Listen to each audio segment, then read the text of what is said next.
اسی طرح سے قرآن حکیم سے یہ ثابت ہے کہ بالکل ابتدائی دور میں جو مکی دور ہے، بالکل اس کا ابتدائی زمانہ، سورہ نون کے آخر میں جو مذکور ہے کہ یہ کوشش کی گئی تھی کہ کچھ ایسے لوگوں کے ذریعے سے کہ جن کی قوت ارادی ان کی نگاہوں میں بہت مرتکز ہو جاتی ہے، یہ عملیات میں ایک خاص معاملہ یہ بھی ہوا کرتا تھا، اور اب بھی شاید کچھ لوگ یہ پریکٹس کرتے ہیں کہ اگر باقاعدہ ریاضت کر کے اپنی نگاہوں میں ایک خاص قسم کی تاثیر پیدا کر لی جائے، بلکہ مولانا امین احسن اصلاحی صاحب نے اس کا تذکرہ کیا تھا ایک مرتبہ جب زمانہ طالب علمی میں نے 2 تربیت گاہیں منعقد کی تھیں، اور اس میں درس قرآن مولانا اصلاحی صاحب نے دیا تھا کہ آج کل بھی بعض لوگ یہ کرتے ہیں کہ رات کے پچھلے پہر اٹھ کر نہا دھو کر سفید براق کپڑے پہن کر پھر بیٹھتے ہیں اور کسی بالکل سفید کاغذ پر ایک چھوٹا سا نقطہ لگاتے ہیں اور پھر نگاہوں کو اس پر جمانے اور مرتکز کرنے کی مشق کرتے ہیں۔ کتنی دیر تک پلک جھپکے بغیر آپ اس نقطے کو دیکھ سکتے ہیں۔ اگر یہ مشق کی جائے، یہ ایکسرسائز کی جائے، یہ ریاضت کی جائے تو آنکھوں میں ایک ایسی چمک پیدا ہو جاتی ہے کہ اگر گھور کر کسی کو دیکھا جائے تو اس کی قوت ارادی کو آپ مزمحل کر سکتے ہیں، وہ ایک دم دبا ہوا محسوس کرے گا اور آپ کا غلبہ اس کے اوپر ہو جائے گا نفسیاتی اعتبار سے۔ اسی طریقے کا کوئی عمل تھا جو نبی اکرم صلی اللہ علیہ وسلم پر بھی آزمایا گیا تھا۔ لَيَزْلَقُونَكَ یہ آیا ہے سورہ نون کے آخر میں، بِأَبْصَارِهِمْ لَمَّا سَمِعُوا الذِّكْرَ، یہ لوگ چاہتے ہیں کہ اپنی نگاہوں کے ذریعے سے آپ کو پھسلا دیں، آپ کے قدم ڈگمگا دیں، آپ کی قوت ارادی کو کچل دیں۔ لما سمعوا الذکر ویقولون انہ لمجنون، جس وقت کہ سورہ نون کے آغاز میں بھی آیا ہے تذکرہ کہ حضور کو کہا گیا کہ آپ کو جنون کا کوئی عارضہ ہو گیا ہے یا آپ پر کوئی آسیب آ گیا ہے، اور آخری آیت بھی جو ہے وہ آخری حصے میں پھر اسی کا یاد ہے، وَإِنَّهُمْ لَيُزْلِقُونَكَ بِأَبْصَارِهِمْ لَمَّا سَمِعُوا الذِّكْرَ وَيَقُولُونَ إِنَّهُ لَمَجْنُونٌ وَمِن شَرِّ حَاسِدٍ إِذَا حَسَدَ، اور حسد کرنے والے کے حسد سے جبکہ وہ حسد کرے۔ اب حسد کے ساتھ ہی نوٹ کر لیجئے، اگرچہ یہاں تو مذکور نہیں ہے، یہ نظر کا لگ جانا، عین العین حق، بعض روایات میں آیا حضور نے فرمایا اس کے اندر اثر ہے۔ انسان کسی حاسدانہ نگاہ کے ساتھ کسی پر نگاہ ڈالتا ہے، اس میں زہر ہے، یہ نگاہیں مسموم ہیں، اس میں زہر ہے موجود، سمی اثرات ہیں، اور اس کے اثرات وہ تو پڑتے ہیں۔ اور یہ جیسا کہ میں عرض کر رہا تھا کہ جدید دور میں جادو کے لیے بھی مثلاً حضور کے بالوں کی ضرورت پڑی، اور یہ جینیٹکس کے حوالے سے اور جینز کے حوالے سے بات آج سمجھ میں آ جائے گی، اس لیے کہ جن ارواح خبیثہ کے ذریعے سے آپ کو کام لینا ہے، وہ جادو تو وہاں پڑا ہوا ہے اس کنویں کے اندر، وہ جو بھی تاثرات ہیں انہیں تلاش کرنا ہے، ان اثرات کو اس شخص معین کو، جس شخص معین پر جادو کرنا مقصود ہے، اور اس کے وجود کا کوئی جز جس کے کہ وہی جینز ہوں گے کہ جو ان کے اپنے وجود کے ہیں، ان کے حوالے سے گویا کہ یہ ایک راستہ ہے، یہ اس کی آئیڈینٹیفیکیشن کا ایک ذریعہ ہے۔ اسی اعتبار سے یہ حسد یا یہ نگاہ کا لگ جانا، میں سمجھتا ہوں کہ آج کی فزکس اگر تھوڑی سی بھی آپ پڑھیں تو ریڈیشنز نگاہ پار ہو جاتی ہے انسان کے، ایسی بھی تو ریز ہے نا، ایکس ریز کیا ہے، آپ کے وجود میں سے گزر جاتی ہے، یہ ultraviolet infrared rays, یہ تمام کے تمام ایکس ریز، یہ کیا ہے، وجود کو چیر کر گزرتی ہیں، تبھی تو اس فلم کے اوپر اثر پڑتا ہے جو فلم کے پیچھے لگی ہوئی اور آپ سامنے کھڑے ہوئے ہیں، آپ کی ہڈیاں علیحدہ نظر آ رہی ہیں اور گوشت جو ہے وہ علیحدہ نظر آ رہا ہے، یہ تمام چیزیں آج سمجھ میں آتی ہیں۔ اور وہ فوٹونز جن کا میں نے ابھی عرض کیا 1 ملین 5 دفعہ کہیے، 30 صفریں لگائیے ایک پر تو 1 ملی میٹر کا اتناواں حصہ جو ہے وہ ایک فوٹون ہے، یہ تو وجود کے اندر سرایت کر کے کہیں سے کہیں نکل جانے والی چیزیں۔ ان ریڈیشنز کے حوالے سے ایٹمک ایکسپلوژن جو ہے اس کی ریڈیشن ہے، جو آپ کو معلوم ہے کہ جو ذرا سے حادثے ہو رہے ہیں، چرنوبل میں ہوا ہے، کہیں ہو گیا تھا بھوپال میں، اور اس کی پھر ریڈیشنز کے کیا کیا اثرات ہوئے، وہ شے نظر تو نہیں آتی، غیر مرئی چیزیں۔ آج کی دنیا میں جب آپ ESP کو مان رہے ہیں، ایکسٹرا سینسری پرسیپشن، نہ آپ کے کانوں کے ذریعے سے آپ کو پرسیپشن حاصل ہوئی ہے، نہ آنکھوں کے ذریعے سے، آپ کے سینس آرگنز انوالوڈ ہی نہیں ہے، but you are having perception, extrasensory perception. اسی طریقے سے ٹیلی پیتھی ہو رہی ہے، ایک بات آپ اپنے دل کے اندر، اپنے ذہن کے اندر جماتے ہیں، مرتکز کرتے ہیں، اور جس شخص کے ساتھ آپ چاہتے ہیں رابطہ اس تک اس بات کو منتقل کر دیتے ہیں۔ یہ سب کچھ کیا ہے؟ اس کے بعد تو اس دور میں بھی اگر کوئی لوگ بات کریں من شر حاسد اذا حسد، اور عقد کے ساتھ اس کو جوڑا گیا ہے، ومن شر النفاثات فی العقد ومن شر حاسد اذا حسد، لیکن محض ردیف یا قافیہ یا فواصل کی رعایت سے قرآن میں کچھ نہیں ہے۔ وہ اس کا ایک فیکٹر، اس کا ایک عامل ہو سکتا ہے، لیکن محض اس کی بنا پر نہیں مانا جائے گا۔ تو اس میں یقیناً کوئی اور حکمت ہے، اور وہ حکمت تقسیم کی گئی ہے۔ ہمارے مفسرین نے تو اس کو یوں بیان کیا ہے کہ ایک حسد وہ ہے کہ جو دل میں پیدا تو ہے، آدمی کے اندر ہے، لیکن یہ کہ وہ اس کو یعنی اس کو باقاعدہ کوئی ایک ہمت کے ساتھ اور اپنے ایک عزم کے ساتھ، ارادے کے ساتھ بروئے کار نہیں لا رہا، تو اس حسد کے اثرات نہیں ہوں گے، اس سے پناہ مانگنے کی ضرورت نہیں ہے۔ میں اس کو اس انداز میں تو میرا ذہن سے قبول نہیں کرتا،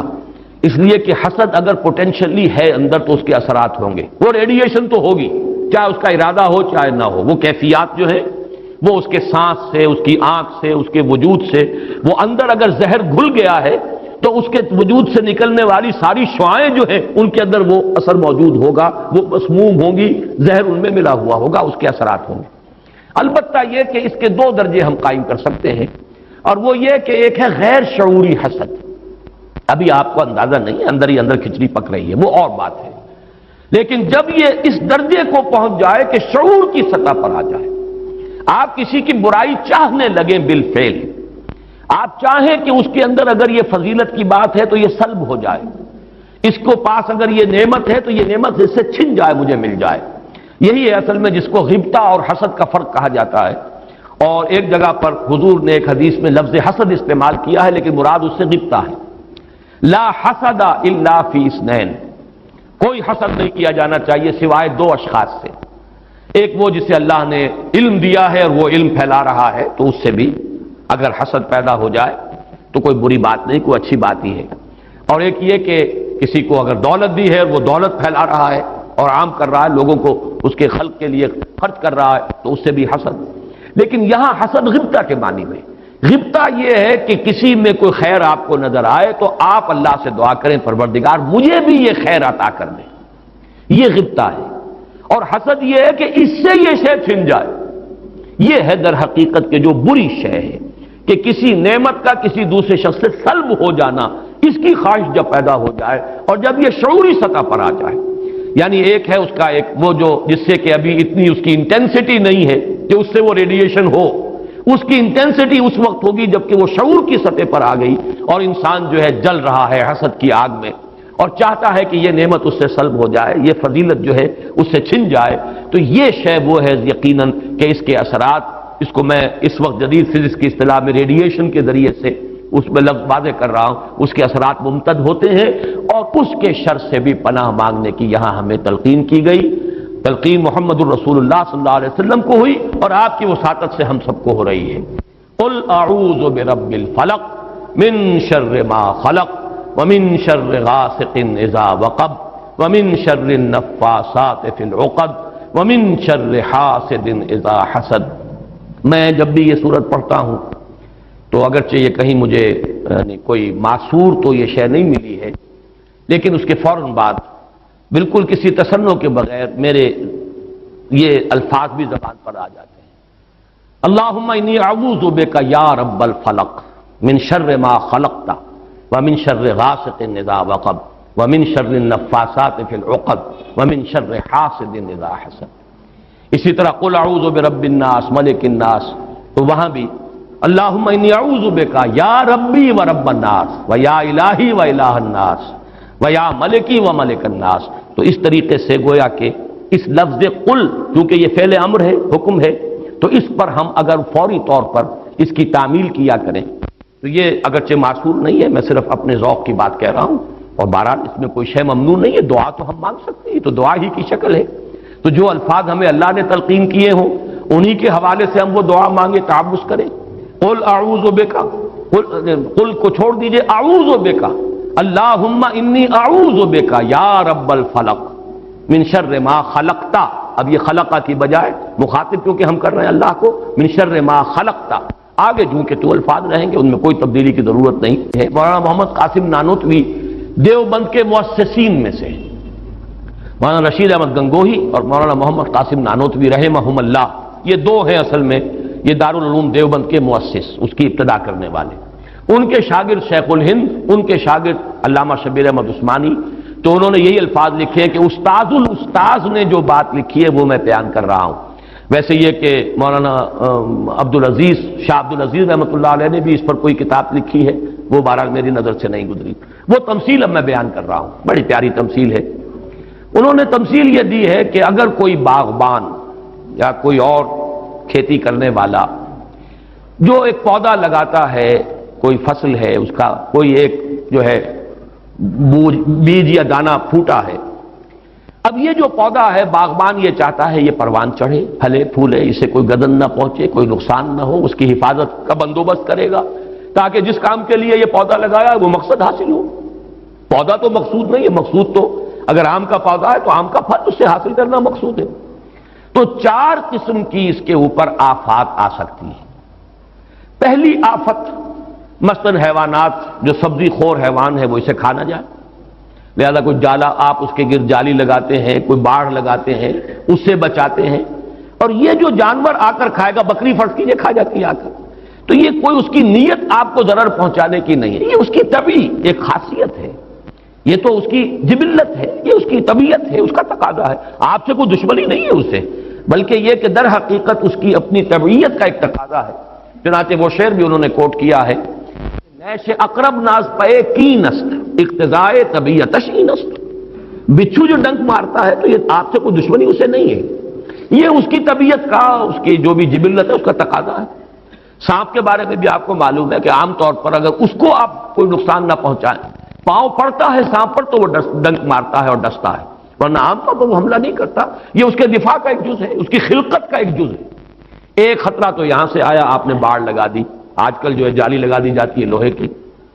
دوسرا یہ کہ اس پودے کو نشو و نما کے لیے جو چیزیں ضروری ہیں اس کی کوئی روک ہو جائے، مثلا اسے دھوپ چاہیے، کوئی ایسی چیز آڑے آ جائے کہ دھوپ کی تمازت اس تک پہنچے ہی نہ، کوئی شے ایسی سایہ کی اس کے اوپر کیے رہے، یا پانی اسے چاہیے، پانی کے سوتے خشک ہو جائیں، یہ دوسری آفت ہے، پودا مرجھا جائے گا، کملا جائے گا، ختم ہو جائے گا۔ تیسری چیز یہ کہ اس پر کوئی پالا پڑ جائے، اوپر سے اولے پڑ جائیں، پالا پڑ گیا، یعنی اس کی جو حرارت غریزی ہے جس سے کہ اس کی یہ پورا وجود جو ہے وہ حرارت غریزی جو ہے وہ ختم ہو جائے، اس کے نتیجے میں بھی وہ پودا ختم ہو جائے گا۔ اور آخری شکل یہ ہے کہ کوئی دشمن ہے حاسد اور وہ آئے اسے اکھاڑ کے پھینک دے آپ کو نقصان پہنچانے کی نیت سے۔ یہ چار آفات ہیں جو اس پودے کے اوپر ممکنہ طور پر وارد ہو سکتی ہیں، یہی چار ہیں۔ قل اعوذ برب الفلق من شر ما خلق، یہ وہ خلقت میں جو شر مضمر ہے، وہ اس کے خلقت کا جز ہے۔ نیش اقرب ناز پے کی نست اقتضائے طبیعتش کی نست، یہ تو اس کی طبیعت کا، خلقت کا، اس کا تقاضا ہے۔ دوسرا یہ ہے کہ وہ سورج ڈوب گیا، غروب ہو گیا، یا جیسے میں نے کہا تھا حیات معنوی یا حیات مادی کے لیے جو اسباب ضروری ہیں ان میں سے کسی کا سلسلہ منقطع ہو گیا، یہ ہے وَإِذْ شَرِّ غَاسِقٍ إِذَا وَقَبَ۔ تیسری چیز کہ جو در حقیقت جادو کے ذریعے سے ہوتی ہے کہ اندر آپ کے کوئی ایسی شے ہو گئی جس سے آپ کے طبائع اور قوائے طبیعت جو ہے وہ کچھ شل ہو کر رہ جائے، یہ اندر سے حرارت غریزی جیسے اس پودے کی ختم ہو گئی، پالا پڑ گیا، جادو کا اثر یہی ہوتا ہے۔ یا تخبطہ الشیطان من المس جیسے آیا ہے کہ ایسی کیفیت ہو گئی کہ جیسے حواس پورے طور پر بجا نہیں ہے، حواس پورے طریقے سے قائم نہیں ہے، مجتمع نہیں ہے، تو یہ کیفیت جو ہے یہ ومن شر النفاثات فی العقد ومن شر حاسد اذا حسد، جیسے ایک دشمن نے آ کر دشمنی اور آپ کو گزن پہنچانے کے لیے، دشمنی نکالنے کے لیے پودے کو اکھاڑ کے پھینک دیا۔